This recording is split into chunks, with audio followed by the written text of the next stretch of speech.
Hello friends, welcome you all to your YouTube channel Study with Ru. Second video lecture है ये linear algebra का exercise 1.2। सबसे पहली definition आपकी है दैट इज़ सब स्पेसेस। लास्ट वीडियो लेक्चर में हमने पढ़ा था कि what is a vector space and अब हम पढ़ेंगे कि सब स्पेस क्या होता है। ठीक है, तो a non empty subset W of a vector space VF is said to form a subspace of V। कहते हैं कि मेरे पास कोई एक W है जो हमारे वेक्टर स्पेस का एक सबसेट है, नॉन एम्प्टी। इस चीज़ को ध्यान रखना, that is non empty subset. Then if W is also a vector space, अगर ये सबसेट जो है ये भी हमारा वेक्टर स्पेस बना लेता है ओवर F, उसी सेम फील्ड पे ये एक वेक्टर स्पेस बना लेता है with the same addition and scalar multiplication as for V, यानी कि यहाँ पर आपका फील्ड भी सेम हो रहेगा और आपके जो ऑपरेशंस हैं दोनों वो भी सेम रहेंगे जो V के लिए थे। ऐसे में जब W भी एक वेक्टर स्पेस बना लेगा तो इस W को मैं V का सबस्पेस कहूँगी। ठीक है, एग्जाम्पल के साथ समझते हैं। मान लो मेरे पास एक सेट दे रखा है W1 और दूसरा सेट मेरे पास है W2। ठीक है, और W1 में मेरे सारे एलिमेंट्स किस तरीके के दिखते हैं, A0 0, और W2 में A B और 0। अब आप देखो W2 में किस तरीके के एलिमेंट्स होंगे, कैसे दिखेंगे, 1 2 0 1 1 0 इस तरीके के।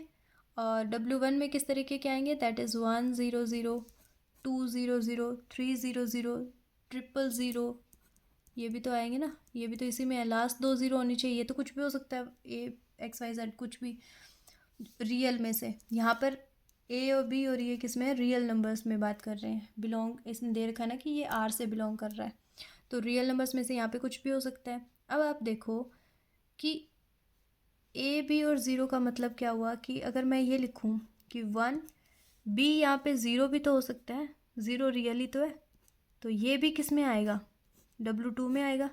इट मीन्स सिंपली यहाँ पर क्या हो रहा है कि ये वाले सारे एलिमेंट्स इसमें भी होंगे, तो W1 क्या होगा, आपका सबस्पेस होगा W2 का। इसी तरीके से अगर मैं एक लिख दूँ W3 को मैं इस तरीके से डिफाइन कर दूँ, let us suppose A B और C, मैंने ऐसे कर दिया और कह दिया कि यहाँ पर A B और C जो है वो R में से या रियल नंबर्स में से बिलोंग करते हैं, तो आपका W1 और W2 ये दोनों ही सबस्पेस हो जाएंगे किसके, W3 के। समझ गए? एग्जाम्पल की हेल्प से आई होप कि आपको समझ आ गया होगा अब कि क्या कहना चाहता है, सबस्पेस कैसे होते हैं। फिर देखो, सबस्पेस दो टाइप के हो सकते हैं, पहला इम्प्रॉपर सबस्पेस, दूसरा होता है प्रॉपर सबस्पेस। अगर आपके पास जो सबस्पेस फॉर्म हो रही है वो ज़ीरो वेक्टर हो या फिर वही वेक्टर स्पेस खुद हो, लेट इज़ V मान लो, ठीक है, यानी कि वो वेक्टर स्पेस खुद और एक नल सेट, आप इसको ये भी वैसे बोल सकते हो नल वेक्टर। ठीक है, ये दोनों हैं, दैट मीन्स कि वो इम्प्रॉपर सबस्पेसेस हैं। और इन दोनों को छोड़कर जितने भी बच जाते हैं ऑल अदर सबस्पेसेस किसी भी वेक्टर स्पेस के, मान लो मेरे पास एक V वेक्टर स्पेस है, ठीक है, और उसके जो है वो सब स्पेस कुछ इस तरीके से हैं। ठीक है, V है, W है, W2 है, मान लो इसके 4 है मेरे पास, एक V है खुद है। ठीक है, तो ये और ये वाला तो क्या है, इम्प्रॉपर सब स्पेसेस है, और जो ये W1 और W2 है वो क्या है, आपके प्रॉपर सब स्पेसेस हैं। तो इम्प्रॉपर सब स्पेसेस को छोड़कर जितने भी सब स्पेस बच जाएंगे वो सारे क्या होंगे, प्रॉपर सब स्पेस होंगे। क्लियर है बात? अब आ जाओ just some general properties of vector spaces, ये आपका एक छोटा सा टॉपिक दे रखा है, आप ये प्रॉपर्टीज़ को देख लो। वैसे इन जनरल सबको पता ही है ये प्रॉपर्टीज़। लाइक क्या कहता है कि अगर फील्ड का कोई एलिमेंट है और उसको मैंने ज़ीरो वेक्टर से मल्टीप्लाई किया तो जो रिज़ल्ट रहेगा वो ज़ीरो ही रहेगा। इस तरीके से अगर आपने एक ज़ीरो जो है वो, यहाँ पर एक चीज़ नोटिस करना, जो डार्क ज़ीरो लिखा होता है दैट मीन्स कि वो आपका क्या है, वेक्टर में से है, और अगर सिंपल ऐसे ज़ीरो लिखा है दैट मीन्स कि वो आपका यहाँ पर फील्ड में से है। ठीक है, तो अगर फील्ड इनटू में आपका वेक्टर दे रखा हो तो वो भी ज़ीरो बनेगा। इस तरीके से अगर आप a को माइनस ऑफ u से मल्टीप्लाई करोगे तो ये माइनस बाहर आ जाता है, चाहे माइनस किसी के भी साथ हो वो सिंगल टाइम माइनस बाहर आ जाता है, ठीक है। इसी तरीके से a के इंटू में अगर u माइनस वी चलेगा तो a u माइनस में a v बन जाएगा।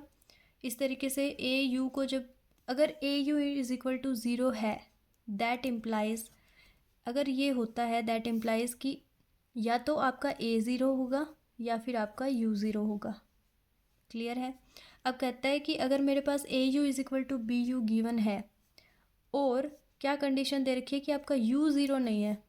क्या कहता है कि मान लो a u is equals to b u है और u आपका ज़ीरो नहीं होगा। अब देखो ज़ीरो अगर मैं कर दूँ तो इसको ज़ीरो करोगे तो ये भी ज़ीरो, इसको करोगे तो ये भी ज़ीरो, फिर तो कोई मसला ही नहीं है। कहते हैं कि अगर ये ज़ीरो नहीं है उस केस में क्या होगा, u से u कैंसिल हो जाएगा और a इज इक्वल टू क्या रह जाएगा, b रह जाएगा, ठीक है। इसी तरीके से कहते हैं a u is equals to a v और यहाँ पर a ज़ीरो नहीं है, सिंपल वही बात कह रहा है कि a u is equal to a v है। अगर तो मेरा a ज़ीरो हो गया, ठीक है, ज़ीरो हो गया तो ये zero is equal to zero आ जाएगा, फिर तो कोई दिक्कत ही नहीं, क्वेश्चन तो हो गया। अगर ये ज़ीरो नहीं है ऐसे केस में क्या होगा, ये आपस में कैंसिल होकर u इज इक्वल टू क्या आ जाएगा, v आ जाएगा। क्लियर है। ये आपकी कुछ प्रॉपर्टीज़ थी बुक में दे रखी थी जो मैंने आपको बता दी। अब आ जाते हैं सब स्पेसेस की थ्योरम्स पे। तो थ्योरम नंबर 1 कहती है a necessary and sufficient condition for a non empty subset W of a vector space Vf to be a subspace of V is that W is closed under addition and scalar multiplication। देखो necessary and sufficient condition पे हमें बात करनी है, ठीक है। कहते हैं कि W जो है वो क्लोज्ड है अगर एडिशन और स्केलर मल्टीप्लिकेशन के अंडर, तो ये W जो है वो सब स्पेस होगा V का, ये आपको दिखाना है, ठीक है। तो सबसे पहले हम बात करेंगे द कंडीशन इज़ नेसेसरी पे। सबसे पहले हम क्या करेंगे, नेसेसरी कंडीशन पे बात करेंगे, ठीक है। देखो हमें क्या कहा है कि अगर मेरा जो W है वो क्या है, एक सब स्पेस है V का, ठीक है। तो अगर ये सब स्पेस है तो हमें ये दिखाना है कि W जो है वो क्लोज्ड होगा under addition and scalar multiplication, ठीक है। ध्यान से सुनना, क्योंकि मेरा W एक सब स्पेस है V का, तो बाय डेफिनेशन आपको ये पता है कि W जो है वो एक वेक्टर स्पेस होगा ओवर F। सब स्पेस की डेफिनेशन ही तो यही होती है ना कि सेम फील्ड पे ये क्या बनाएगा, खुद भी एक वेक्टर स्पेस फॉर्म करेगा, ठीक है। तो हम कह सकते हैं कि जो आपका W होगा वो वेक्टर स्पेस बनाएगा ओवर F, ठीक है। अब क्योंकि ये वेक्टर स्पेस बना रहा है ओवर F, यानी कि WF ये वाली चीज़ है आपकी, तो आपको वेक्टर स्पेस की डेफिनेशन से अच्छे से पता है कि अगर मैं दो एलिमेंट्स वेक्टर में से उठा लूँ, वेक्टर कौन सा होता है, बाहर वाला, एंड उनको फिर क्या कर दूँ, ऑपरेट करवा दूँ, उन पर पहला ऑपरेशन लगा दूँ दैट इज़ एडिशन लगा दूँ, तो वो किस में जाएगा, आपका वेक्टर में जाएगा।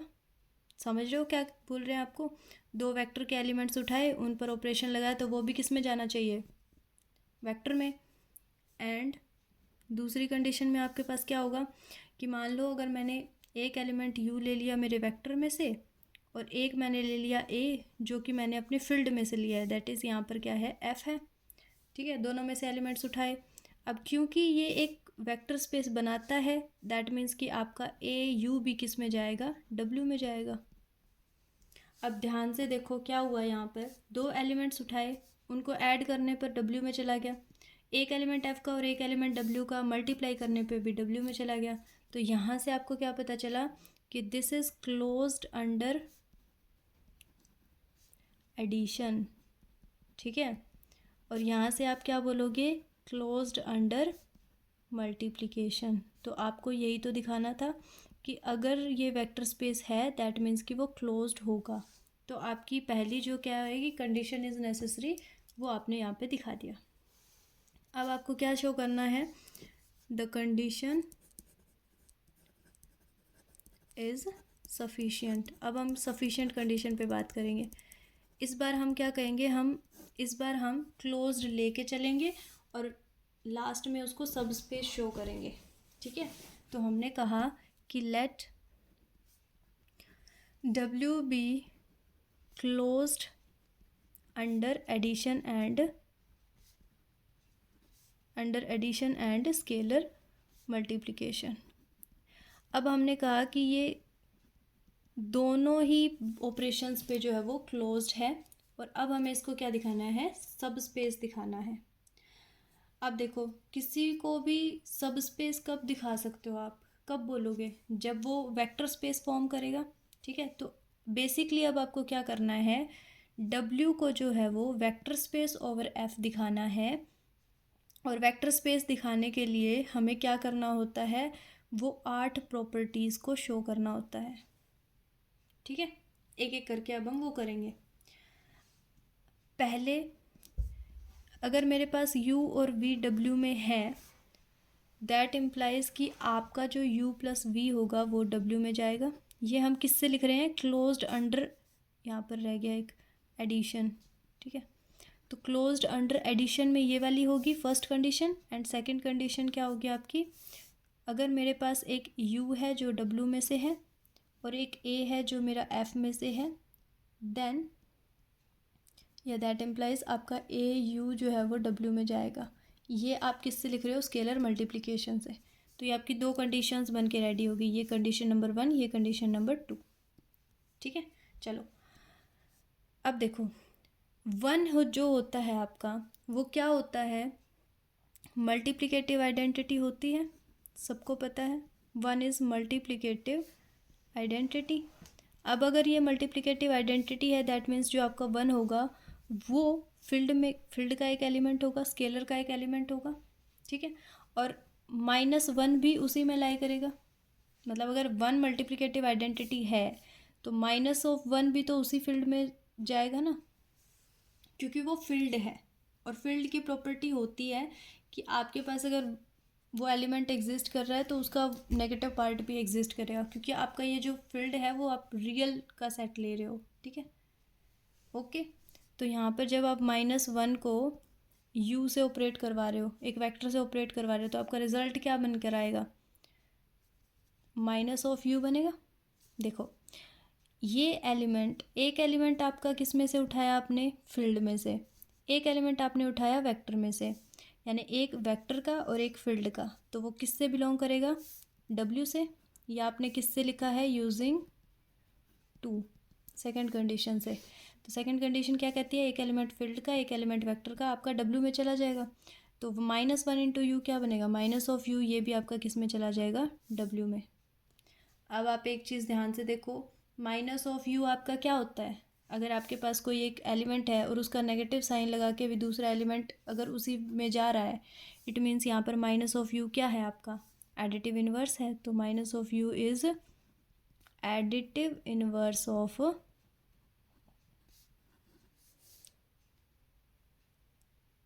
U, इस U का आपका एडिटिव इन्वर्स है। तो एक चीज़ तो यहाँ से क्या निकल के आ गई, आपका एडिटिव इन्वर्स, दूसरी आपकी निकल के आ गई मल्टीप्लिकेटिव आइडेंटिटी। चलो आगे वर्क करो। अब आपका U है आपके W में से बिलोंग कर रहा है, -U भी आपका W में बिलोंग कर रहा है। अब जब आप इन दोनों को ऑपरेट करो, यानी कि U को जब आप -U के साथ ऑपरेट करोगे तो आपका रिजल्ट क्या बनेगा, 0 बनेगा।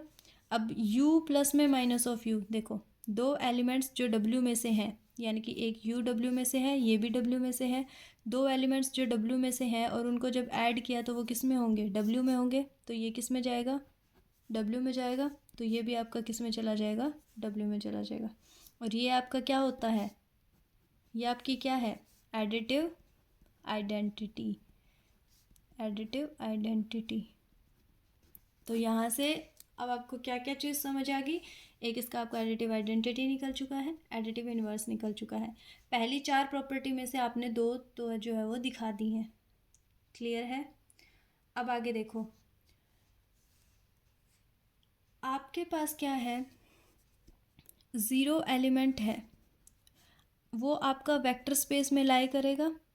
अब क्योंकि v जो है वो ये वेक्टर स्पेस में भी है, तो ये आपका सब स्पेस में भी जाएगा जो w है आपका। ऐसा क्यों होगा? क्योंकि अभी हमने दिखाया कि ये ज़ीरो w में है। अगर ऐसा है तो ये ज़ीरो इसमें भी होगा, क्योंकि w क्या आपका सबसेट ही तो है v का। देखना ध्यान से मैं क्या बोल रही हूँ। मान लो ये 1 2 3 4 है और मैंने w को इसका एक सबसेट लिया है, यानी 1 2 ले लिया है, तो जो इसमें जो एलिमेंट्स हैं वो सारे के सारे इसमें तो होंगे ही ना। अब कोई ज़ीरो है जो इसमें बिलोंग कर रहा है, इट मीन्स कि वो ऑटोमेटिकली v में तो चला ही जाएगा। समझो। अब मेरे पास अगर कोई दो एलिमेंट्स हैं u और v w में, तो वो दोनों के दोनों एलिमेंट्स किस में चले जाएंगे? v में भी तो होंगे ना। समझ रहे हो बात को? अगर ये w में है और ये v में है, तो आपका जो u प्लस v होगा वो किस में जाएगा? w में जाएगा। तो u प्लस v आपका v में चला जाएगा। तो सिंपली मैं यहाँ पे क्या कह रही हूँ, v हमें क्या दे रखा था यहाँ पर कि v इज़, ध्यान से देखना अब इस लाइन को, कि v is a vector space. हमारा v जो है वो क्या है? एक वेक्टर स्पेस है। और w के सारे एलिमेंट्स v में हैं, तो इट मीन्स कि जितने भी एलिमेंट्स होंगे वो सारे के सारे एलिमेंट्स एसोसिएटिविटी भी दिखाएंगे, वो कम्यूटेटिविटी भी शो करेंगे, विटी भी शो करेंगे। आपने एडिटिव इन्वर्स दिखा दिया, आपने एडिटिव मल्टीप्लिकेटिव आइडेंटिटी भी दिखा दी, और आपने एडिटिव आइडेंटिटी भी शो कर दी। इट मीन्स सारी की सारी properties, all properties are satisfied by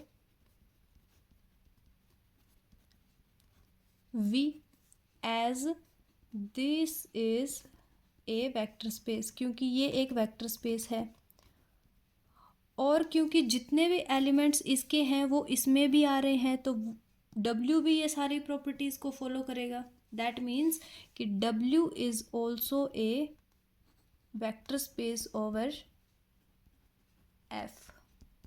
ध्यान से समझना क्या किया इसने। सबसे पहले कहा कि नेसेसरी कंडीशन में इसने क्या कहा कि आपके पास एक सब स्पेस है, ठीक है, और क्योंकि वो एक सब स्पेस है तो वो खुद एक वेक्टर स्पेस बनाएगा। वेक्टर स्पेस बनाएगा तो हमने वेक्टर स्पेस की दो प्रॉपर्टीज़ लिख दी, जिससे कि ये प्रूफ हो गया कि ये क्लोज्ड अंडर एडिशन है और क्लोज्ड अंडर मल्टीप्लिकेशन है। फिर हमने कहा कि कंडीशन इज सफिशिएंट पे हम बात कर रहे हैं। इस कंडीशन में क्या हुआ कि माना हमने w जो है वो हमारा क्लोज्ड है under addition and scalar multiplication. हमारे पास दो कंडीशंस बन के तैयार हुई। फिर हमने उसका एडिटिव इन्वर्स दिखा दिया, एडिटिव आइडेंटिटी दिखा दी। बची हुई प्रॉपर्टीज़ के लिए हमने क्या कहा कि मेरे पास अगर कोई u और v दो एलिमेंट्स w में हैं, तो w मेरा क्या है? एक सबसेट है ऑफ v का। v का सबसेट होने का मतलब क्या हुआ कि जितने भी एलिमेंट्स जो w में एग्जिस्ट करेंगे वो सारे के सारे एलिमेंट्स मेरे v में भी होंगे।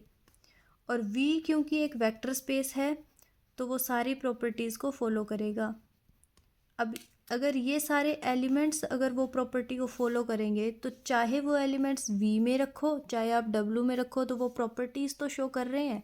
और प्रॉपर्टीज़ शो करने का मतलब क्या हुआ कि जो w होगा वो आपका वेक्टर स्पेस ओवर f होगा। और वेक्टर स्पेस होने का मतलब क्या हो जाएगा, लास्ट में आप क्या लिखोगे वही, दैट इज़ कि for a non empty subset w of a vector space vf to be a subspace of v, जो आपका क्वेश्चन में दे रखा था। हाँ, अब देखो, जो आपका वेक्टर स्पेस है वो सब स्पेस बनाएगा over v, w is closed under addition and scalar multiplication. यानी इस कंडीशन को अगर आप ट्रू दिखा देते हो, दैट मीन्स कि आपका w क्या होगा? एक सब स्पेस होगा v का।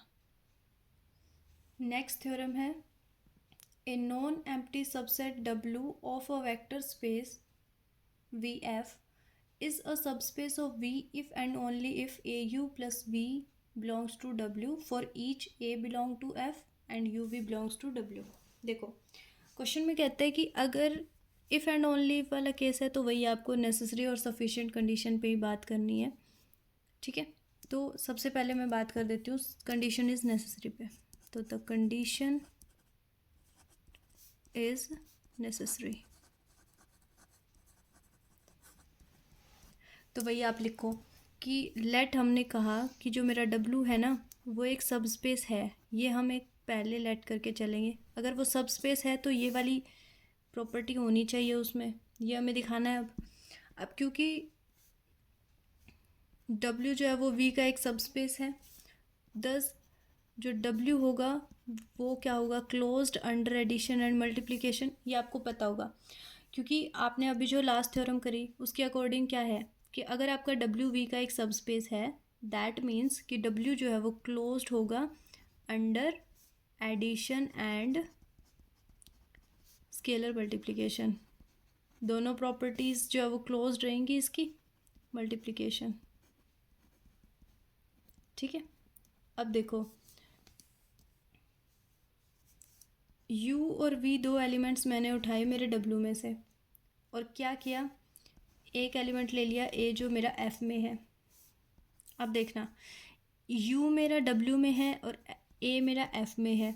अगर मैं a इंटू यू करूँ तो वो किस में जाएगा, w में जाएगा। क्यों, क्योंकि जो w है वो क्लोज्ड है स्केलर मल्टीप्लिकेशन पे। मैंने क्या किया है, एक f का एलिमेंट एक w का एलिमेंट दोनों की मल्टीप्लिकेशन करवाई, तो वो भी किस में जाएगा, w में। ये प्रॉपर्टीज़ और डेफिनेशन से लिख रही हूँ मैं, ठीक है, अभी जो अपन ने पीछे पढ़ी हैं किया, ये आप लिख सकते हो।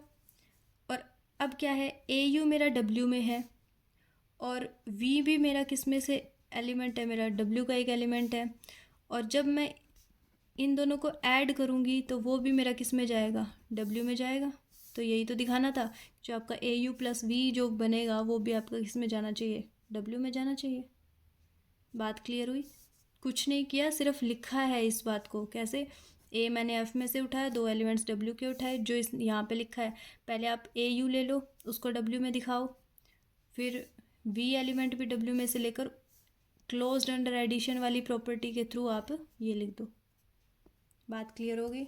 अब आते हैं द कंडीशन इज सफिशिएंट पे।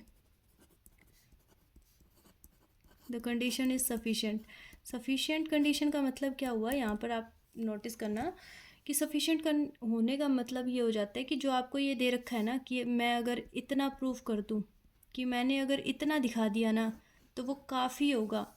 किस बात के लिए, W को सब स्पेस बताने के लिए कि W is a subspace of V। ये बात बताने के लिए मुझे पूरा प्रोसेस फॉलो करने की ज़रूरत नहीं है, मुझे सिर्फ इतना प्रूव करने की ज़रूरत है। आगे जो आप एग्जाम्पल करोगे ना उसमें आपको समझ में आएगा कि आप अगर इतना प्रूव कर देते हो दैट मीन्स कि आपने उसको सब स्पेस दिखा दिया, दैट्स इट। ठीक है, अब बात करते हैं। हमने कहा भाई स्टार्ट करो कि let W be a non empty subset of V।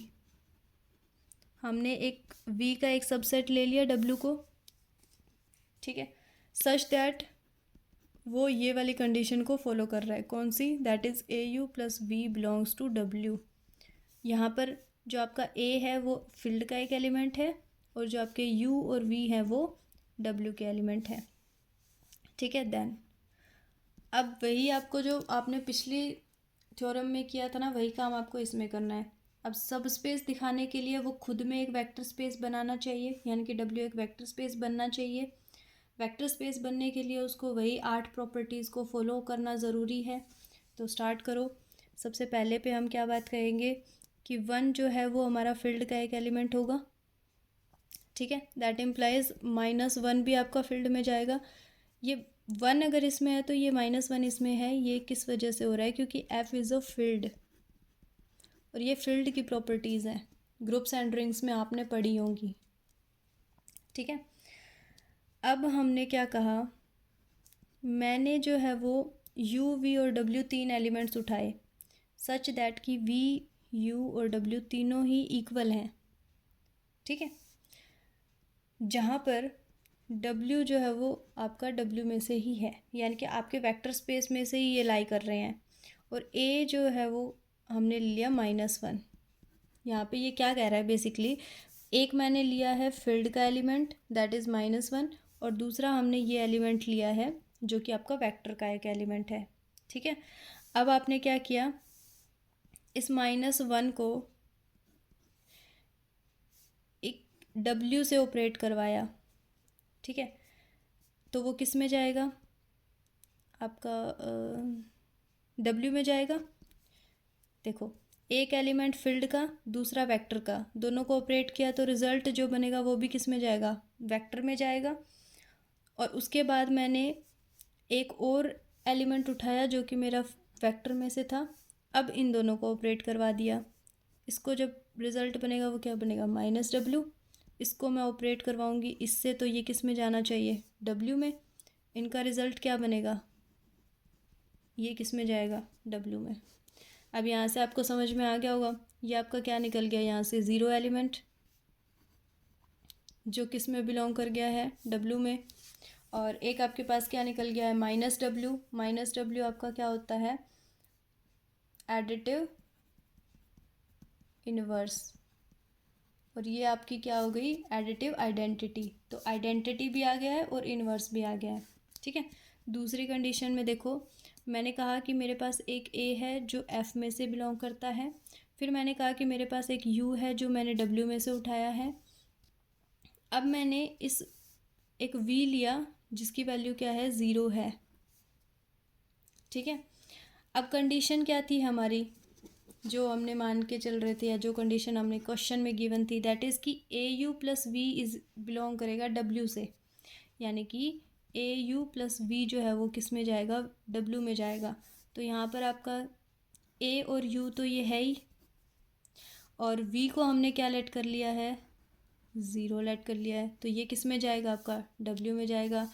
It means आपका AU किस में चला गया, W में चला गया। समझ रहे हो। अब AU W में जाने का मतलब क्या हुआ कि जो एक A किसका है, फील्ड का एक एलिमेंट है, U किसका है, W का एक एलिमेंट है। दोनों को ऑपरेट करवाने के बाद जो रिज़ल्ट है वो भी W में जा रहा है। इट मीन्स कि जो W है वो आपका क्या है, क्लोज्ड अंडर स्केलर मल्टीप्लिकेशन। समझ गए, मल्टीप्लिकेशन। अब AU W में जाने का मतलब क्या हुआ कि ये जो W है वो आपका स्केलर मल्टीप्लिकेशन के अंडर क्लोज्ड है, ठीक है। आगे देखना ध्यान से। अब मैंने फिर एक एलिमेंट U उठाया जो मेरा वेक्टर में से बिलोंग कर रहा है। फिर से मैंने कहा कि जो -1 है वो मेरा फील्ड का एक एलिमेंट है। फिर मैंने कहा कि जब मैं इस -1 को U के साथ ऑपरेट करवाऊँगी तो मेरे पास एक -U मिलेगा जो कि मेरा W में चला जाएगा, ठीक है। ये -U यानी कि आपकी यह क्या आ गई है, यहाँ पर एडिटिव इनवर्स आ गया है। समझ रहे हो आप बात को। उसके बाद मैंने कहा कि एक एलिमेंट 1 जो मैंने फील्ड में से लिया है और इस A की जगह मैंने 1 वैल्यू पुट कर दी, और उसके साथ जो हमारा क्वेश्चन के अंदर कंडीशन थी वो क्या थी कि AU + V जो है वो W में जाएगा, यही था। तो मैंने A की जगह क्या पुट कर दिया, 1 पुट कर दिया।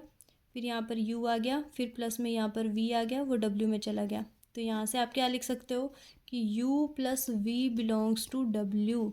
इट मीन्स कि जो दोनों एलिमेंट्स जो आपके वेक्टर में से हैं, जब आप उनको ऐड कर रहे हो तो वो वेक्टर में ही जा रहा है। तो यानी कि W is closed under multiplication, scalar multiplication. In short मैंने लिख दिया है। तो देखो, ये आपका क्लोज्ड अंडर स्केलर मल्टीप्लिकेशन भी आ रहा है, और सॉरी यहाँ पर एडिशन आएगा क्योंकि आपने एडिशन पे दिखाया ना U + V। तो देखो, क्लोज्ड अंडर स्केलर मल्टीप्लिकेशन भी है, क्लोज्ड अंडर एडिशन भी है। दोनों कंडीशन होने पर हम क्या कह सकते हैं कि जो आपका W होगा वो आपका जो है वो सब स्पेस होगा। ऐसा क्यों कह सकते हैं, जो आपने थ्योरम नंबर 1 पढ़ी थी उसमें आपने यही तो प्रूव किया था कि अगर W जो है वो क्लोज्ड होगा under addition and scalar multiplication तो वो सब स्पेस फॉर्म करेगा। यहाँ पर आपने उस कंडीशन का यूज़ कर लिया कि अगर मैंने इस W को क्लोज्ड अंडर एडिशन और स्केलर मल्टीप्लिकेशन दिखा दिया, दैट सिंपली मीन्स कि जो ये W होगा वो आपका सब स्पेस होगा ऑफ V। ठीक है, यही आपको दिखाना था। मिलेंगे हम नेक्स्ट थ्योरम्स के साथ नेक्स्ट वीडियो में।